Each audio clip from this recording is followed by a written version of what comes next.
민주당의 86 운동권에 버금가는 복당 운동권이 당을 쑥대밭으로 만들고 있습니다. 우리가 해야 할 일은 명백합니다. 첫째, 복당 운동권을 근절해야 합니다. 당 밖의 특정인에게 봉사하고 이를 위해 레커지를 하며 당을 분열시키는 사람들은 국민의힘에서 사라져야 합니다. 차기 총선의 지원 자격에서 배제해야 합니다. 둘째, 국민의힘에 윤리적 오점을 남긴 분들을 걸러내야 합니다. 국민의 상식선에 어긋나면 과감히 도려내고 정리해야 합니다. 구체적으로 고명하지 않더라도 누구를 가르치는지는 잘 아시리라고 생각합니다. 네, 친한계냐는 질문에 저렇게 언급을 한 걸 보면 친한계를 겨냥한 건 맞는 것 같습니다. 안철수 의원이 갑자기 저런 내용의 기자회견을 열었는데 이게 86 운동권처럼 복당 운동권이나 이런 신조어까지 만들어서 기자회견을 가졌습니다. 강대규 변호사님, 네.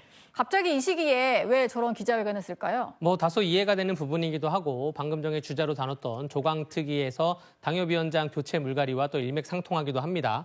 지방선거 기간에 그 당협위원장이 본인의 지역에 있는 광역의원 기초의원 후보자들을 돕지 않고 부산에 내려가서 이른바 무소속 후보를 도왔던 이러한 현상들이 지금 사진으로 막 나오고 있으니까 여기에 대해서 조강특위에서는 당협위원장에 대해서 책임을 묻겠다라는 것이고 또 안철수 의원은 복당 운동권에 대해서 또 무소속 후보 지원에 대해서는 근절을 해야 된다라고 얘기했는데 이게 사실 1년 8개월 남은 1년 7개월 남은 다음 총선 공천보다는 다음 전당대회와 좀 더 가깝다고 저는 생각을 합니다. 네. 지금 나오는 모두 유수한 분들이 다음 전당대회 후보군인데 저는 이쯤 돼서 아이디어를 하나 내고 싶은 게 지금 단일 지도 체제거든요. 근데 집단 지도 체제로 돌아가야 되지 않을까라고 한번 생각을 해봅니다. 예. 제가 한나라당의 대학생위원회 활동을 할 때 임명장을 받았을 때는 강재섭 당대표였고요. 그 다음에 쭉쭉쭉 해가지고 그 당시에는 예를 들어서 뭐 홍준표, 원희룡, 나경원, 권영세, 남경필 내노라는 분들이 전당대회에 나와서 1등이 당대표고 2등부터 5등까지가 최고위원을 했어요. 예. 그럼 최고위원이 지방에 행사를 가던가 가더라도 다선 의원이고 최고위원이고 왔으니까 당의 기강이 살았습니다. 근데 지금은 단일 지도 체제니까 대표 말고 나머지 최고위원분들에 대해서는 사실을 당원들이 갸우뚱하는 현상도 많이 있습니다. 예. 여기에 대해서 지금 민주당 전당대 기간이기도 하는데 어쨌든 우리가 당을 개혁하려면 여러 가지 책임을 믿고 윤리도 믿고 다 좋은데 시스템적인 개혁을 위해서는 집단 지도 체제를 다음 총선에 다음 전당대회에 도입하는 거 어떤가 하는 생각도 좀 해봅니다. 네.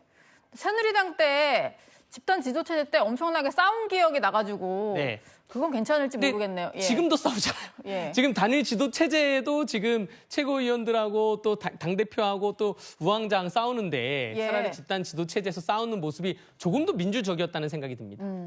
오늘 안철수 의원이 던진 저 발언을 놓고요. 당에서는 이렇게 쪼개진 의견이 나왔습니다. 조강한 최고위원은 역시 뭐 제대로 된 얘기였다 하면서 바퀴벌레도 이제 퇴치할 때가 됐다 이런 얘기를 했고요. 조경태 의원, 우재준 의원 같은 경우는 참 씁쓸하다. 또 바퀴벌레에 대해서 좀 맞받기도 했습니다. 윤희석 대변인님, 서로를 향해서 지금 바퀴벌레다, 박멸 대상이다 좀 말이 너무 거친 것 같아요.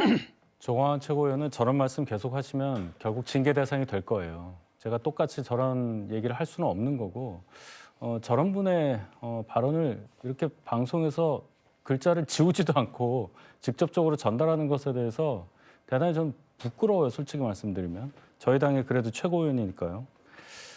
당의 구성원, 같은 당을 하고 있는 사람에게 저런 언어를 쓴다는 게 갈등의 골이 깊고 갈등 양상이 격화되어 있다는 것을 말해주는 거긴 하지만 예. 정치를 함에 있어서의 어떤 룰을 파괴한 것이 되겠죠. 지금 안철수 의원이 어떤 연유에서 어떤 타이밍을 잡아서 오늘 갑자기 저런 말씀하신지는 모르겠지만 결국 한 사람에 대해서 또는 그 사람과 생각을 같이 하는 사람을 집중적으로 공격하기 위해서 오늘 기자회견을 했다고 생각합니다. 근데 지금 뭐 전당대회가 벌어지고 있는 것도 아니고 본인이 전당대회에 뭐 출마한 것도 아니지 않습니까? 예. 또 공격하고자 하는 사람이 저희 당의 입당을 다시 복당을 해서 같이 뭐 경쟁을 하는 것도 아닌데 사전에 저런 식으로 얘기한다는 것은 그만큼 본인이 생각하는 사람, 결국 이제 한동훈 의원이 되겠는데 한동훈 의원이 복당해서 뭔가 당권을 잡거나 하는 그런 상황을 너무나 두려워하고 있다. 그리고 그렇기 때문에 한동훈 의원이 복당을 하면 본인의 정치 인생에 굉장히 큰 타격이 입혀지겠다. 뭐 이런 생각으로 들립니다. 예. 이렇게 스스로 본인의 그 불안한 심정을 투명하게 내보일 이유가 전략적으로 있었는지에 대해서 저는 의문이 많이 남고요. 이 생각을 합니다. 지난번 계엄 때 계엄에 반대하는 그런 의사표시를 했던 많은 분들 중에서 유독 안철수 의원 그리고 주진우 의원 정도가 굉장히 다른 행보를 보이고 있습니다. 주진우 의원은 독자 노선을 가기 위해서 그렇다고 하는데 안철수 의원은 애초에 정치 데뷔할 때 새정치를 기치로 내걸고 정치 시작하던 분이고 네. 민주당을 거쳐서 저희 당까지 오는 여러 정치 역정을 보였지만은 도저히 이해할 수 없는 정치적 변신을 지금 하고 있는 거예요. 안철수 의원을 지지하시는 분들도 도대체 안철수 의원이 왜 저러느냐. 그렇기 때문에 우재준 의원이 정확한 얘기했잖아요. 윤 대통령 탄핵에 찬성한 것을 후회하고 있는 것이냐. 즉 윤 대통령 탄핵 관련한 안철수 의원의 의견을 빼면 지금의 행동이 다 이해가 가는 거예요.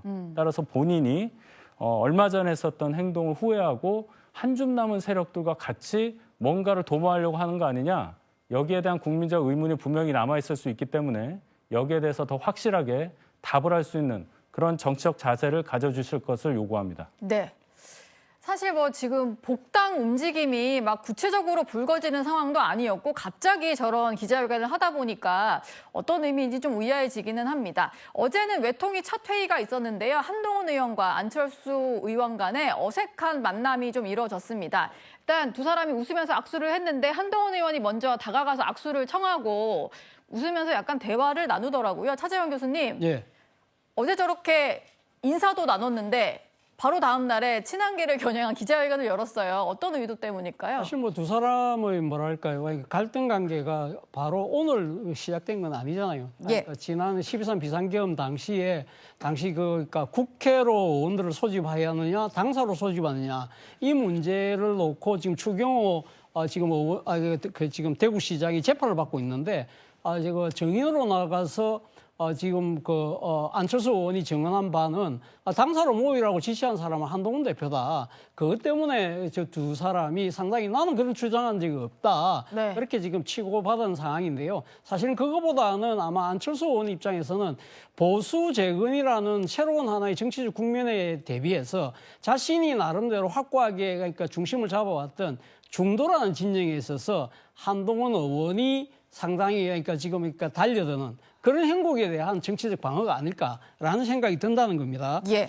자, 그런 측면에서 보면 그러니까 상당히 어떻게 보면 좀 안타까운 그런 모습이라고 할 수 있는 것인데요. 사실 오늘 안철수 의원이 이야기했던 복당 운동권을 이야기하면서 지금 복당이라는 것이 결국은 지금 한동훈 무소속 의원이 당으로 예전에 몸담았던 당으로 돌아오는 이 부분에 대해서 그리고 그걸 지금 상당히 지지해주고 있는 친한계에 대한 비판을 한 것 같은데요.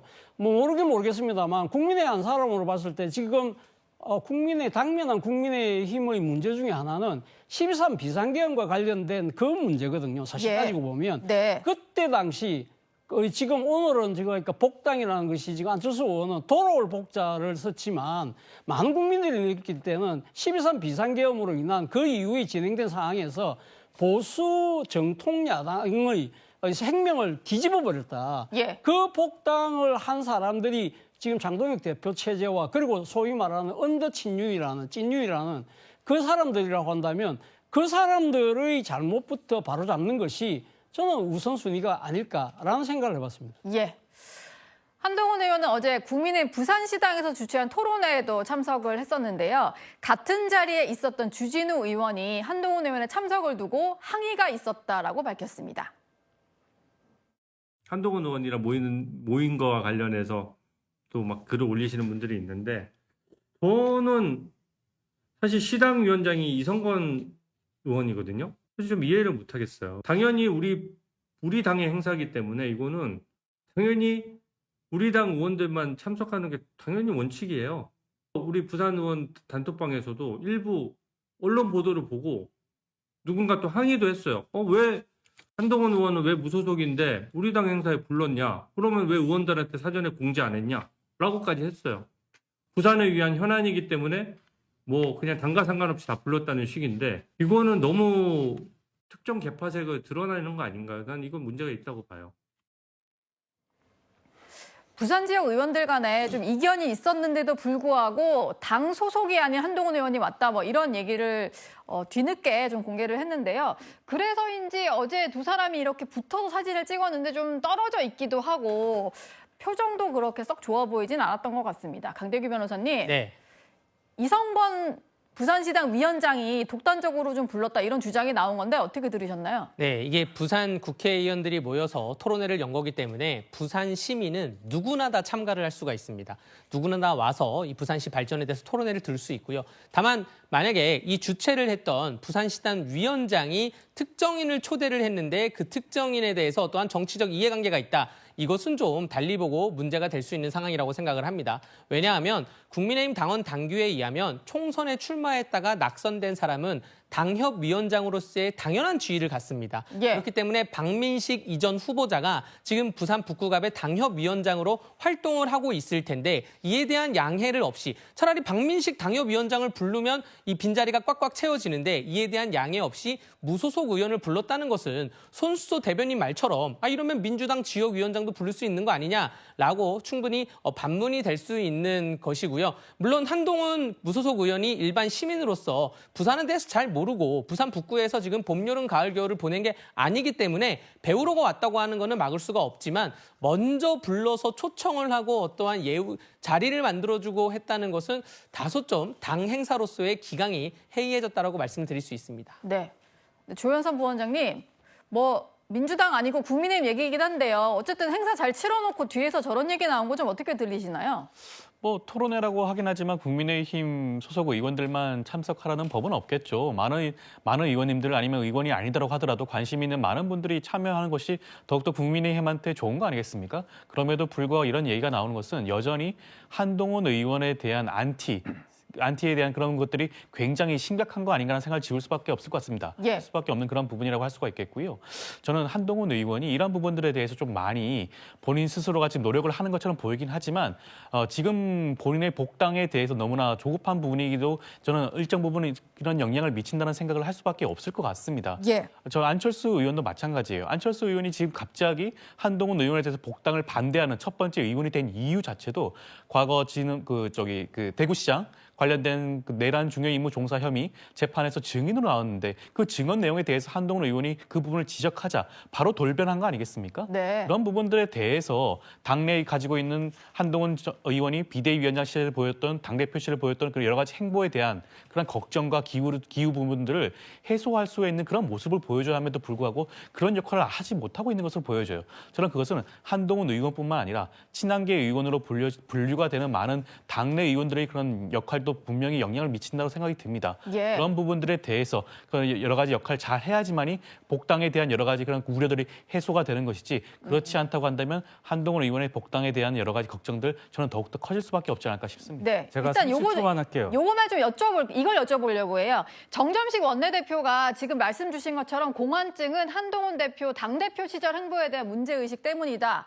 라고 얘기를 하는데 윤희석 대변인께 좀 여쭤볼게요. 네. 뭔가 관련돼서 노력이 좀 부족하다는 지적들이 당내에서 나오는 것 같은데 어떠신가요? 노력이 필요할 수 있죠. 한동훈 의원이 비대위원장도 하고 당대표도 했으니까 2번 당권을 잡았는데 그 과정에서 모든 소속 의원, 예를 들어서 의원들의 어떤 마음을 다 모아서 그런 당대표 또는 비대위원장직을 수행했느냐, 거기에 대해서 이견이 있을 수 있습니다. 그래서 본인이 노력을 한 거고, 그렇지만 직전 당대표했던 사람이 부당한 이유로 제명이 된 상태에서 무소속 출마하면서 결국 이겨서 돌아왔는데 국회로 거기에 대해서 당대표 시절에 당직을 맡았던 사람마저도 지금 우리 당 사람 아닌데 왜 불렀냐 이런 얘기를 하고 뭐 노력이 부족하다 이런 얘기하는 것은 글쎄요 형평성이 많이 결여된 주장이라고 생각을 해요.